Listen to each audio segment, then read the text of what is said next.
महिला ने अपनी अंडरवियर शरीर से निकालकर जूते में रखी। सुनिश्चित करने के बाद कि फोन जमीन पर नहीं गिरेगा, उन्होंने जूते को उछाला। यह उनके 600 मीटर टॉवर से बचने का एकमात्र उपाय था। जमीन पर जूते के गिरते ही लिसा ने सुकून का एहसास किया। उसे भरोसा नहीं था कि बचाव संदेश पहुंचा था, पर इस समय उनके पास इंतजार करने के सिवा कोई चारा नहीं था। किसी भी मौके को लपकने के लिए लिसा ने दूरबीन लेकर नजरें दौड़ाई और तब जाकर कुछ दिखा।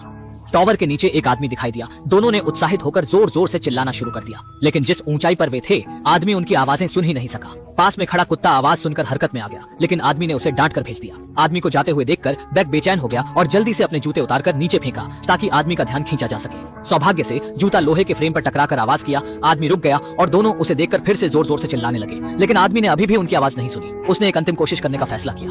बे ने जल्दी से सिग्नल गन उठाई और उसे शूट करने के लिए तैयार हो गया, लेकिन लिसा ने उसे रोक दिया, क्योंकि इस समय आदमी लगभग निश्चित रूप से उन्हें देख पाए बिना जा रहा था। लेकिन सौभाग्य से लिसा यह जानकर आश्चर्यचकित हुआ कि आदमी एक आरवी की ओर चल रहा था और ऐसा लग रहा था कि वह बारबेक्यू की तैयारी कर रहा था। इसलिए दोनों ने सिग्नल फ्लेयर फायर करने से पहले अंधेरे होने तक इंतजार करने का फैसला किया। इस तरह दोनों ने अंधेरे होने तक इंतजार किया। बेकहम ने जल्दी से एक सिग्नल फ्लेयर निकाला और एक चमकदार लाल रोशनी चलाई और सफलतापूर्वक आदमी का ध्यान आकर्षित किया। टॉवर के शीर्ष पर लिसा ने भी जल्दी से अपने मोबाइल फोन की रोशनी चालू कर दी और हिलती रही। कार चलाते हुए दोनों इतने उत्साहित थे कि वे अंततः इस भूत जगह से निकल सकते थे। हालांकि कार के मालिक की अगली कार्रवाई ने उन्हें तुरंत स्वर्ग से नरक में गिर दिया।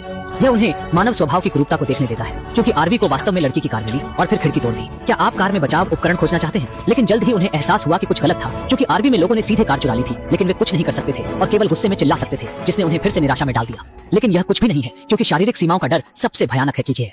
एक दिन बीत गया। लड़की के पैर सड़े हुए और बदबूदार थे। हालांकि वह दर्द महसूस करने के लिए सुन्न थी। भूख और प्यास वर्तमान में सबसे बड़ी चुनौतियां थी। सबसे अच्छी दोस्त ने जल्दी से पानी पीने का एक तरीका सोचा। मैंने देखा कि उसने एक खंभे से सुरक्षा रस्सी बांधी, फिर टॉवर नीचे चढ़ गई और जल्द ही नीचे की बाधा के पास पहुंची, क्योंकि वह इसे पहले पाना चाहती थी। गिरा बैग, किंतु दुर्भाग्य से सुरक्षा रस्सी काफी छोटी थी और वह संपूर्ण रूप से नहीं जा सका, इसलिए उसे खतरा मोल लेना पड़ा। उसे केवल सीधे सुरक्षा रस्सी खोलते हुए देखा गया। फिर स्विंगिंग की रणनीति से वह अवरोध पर सफलतापूर्वक उतरा। शीघ्रता से वह बैग की बोतल पहुंचा, जबकि ऊपरी लड़की ने प्यास के मारे अपने होंठ चाटे। लेकिन उसे नहीं मालूम कि इस वक्त उसकी मित्र जीवन और मृत्यु के जूझ रही थी, क्योंकि नीचे की अवरोध दुर्बल हो चुका था, इसलिए उसे शीघ्र वहां से निकलना था।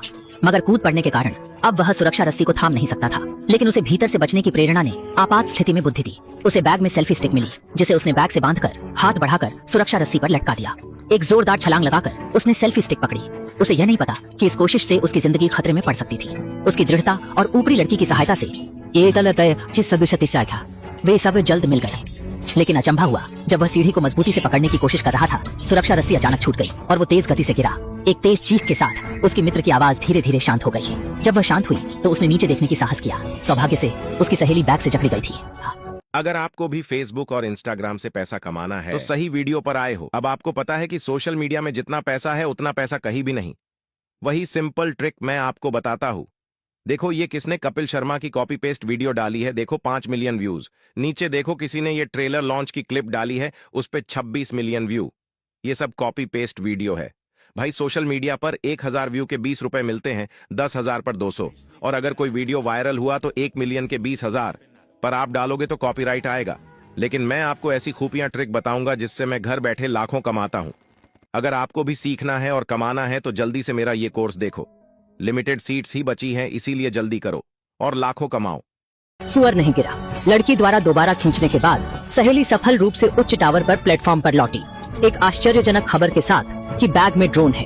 उन्होंने पेपर और पेन भी पाया और जल्दी से ड्रोन से मदद का संदेश भेज दिया। आशा है उनकी सहायता जल्द होगी, लेकिन उम्मीद अनएक्सपेक्टेड इतनी जल्दी ध्वस्त हो गई। हालांकि ड्रोन बहुत स्थिरता से उड़ा, लेकिन किसी के पास पहुंचना अभी भी दूर था। फिर मोबाइल स्क्रीन ने बैटरी कमजोर होने की सूचना दी। सौभाग्य से बैटरी खत्म होने के अंतिम क्षण में उन्होंने सफलतापूर्वक ड्रोन को वापस कर लिया। और भी अच्छा यह था, बैग में ड्रोन का चार्जर था, लेकिन चार्ज करना मुश्किल था। जो उपाय वे सोच सके थे उन्होंने उपयोग किए। अब वे विश्राम कर केवल ऊर्जा बचाए। जल्द ही गिद्ध ने लाशखोर गिद्धों को बुलाया। उन्हें सबसे भयानक दृश्य दिखाई दिया। पता नहीं कब सहेली की मौत हो गई। उसके चेहरे को गिद्धों ने बिगाड़ दिया। गिद्ध ने सहेली की ओर फिर से चोंच मारने का प्रयास किया। डरी हुई लड़की अचानक से जाग उठी और सहेली शांतिपूर्वक पास बैठी थी। यह एक भयानक सपना था। टॉवर पर विमान अवरोधक लाइट चमक रही थी। ड्रोन की बैटरी चार्ज करते समय उन्होंने पूरे दिन प्रतीक्षा की। तत्पश्चात सावधानी से लड़की खंभे पर चढ़कर जलते बल्ब और लैम्पशेड को हटाया और चार्जर को सॉकेट में जोड़ा।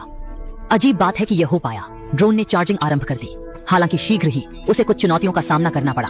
उसका तनावग्रस्त शरीर कांप उठा और उड़ते गिद्ध उस पर हमले के लिए निकट आ रहे थे। जीवन और मृत्यु के इस संघर्ष में उसने ड्रोन को पूरी तरह चार्ज होने तक पराजय स्वीकार नहीं की।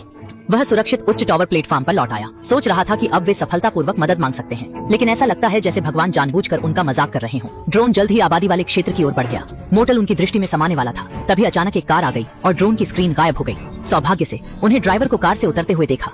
ड्रोन पर बचाव संदेश प्राप्त किया तो बचने की उम्मीद थी, लेकिन ऐसा नहीं हुआ। ड्राइवर ने सिर्फ एक नजर ड्रोन पर डाली और अपने चारों ओर नजर डाली, फिर तुरंत कार में बैठकर चला गया, मानो उसे पकड़ने पर मुआवजा देना पड़ेगा। उन्होंने एक बार फिर बचाव का मौका गंवा दिया। बेबी ने जोर जोर से रोना शुरू कर दिया। बचाव की उम्मीद उनके सामने थी, लेकिन भाग्य ने उन्हें फिर ठगा। ड्रोन के गिरते ही वे मदद मांगने का कोई और जरिया नहीं बचा।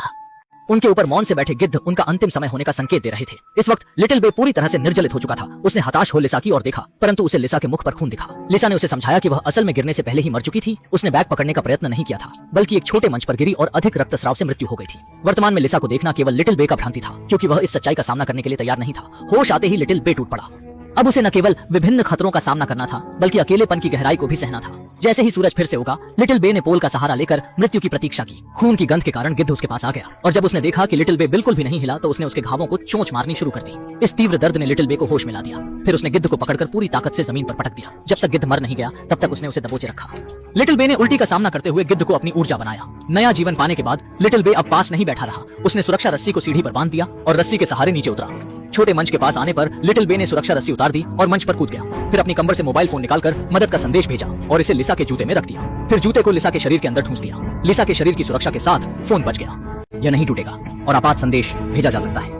लंबा इंतजार करने के बाद सूचना पाने वाले पिता और पुलिस अंत में स्थल पर पहुंचे।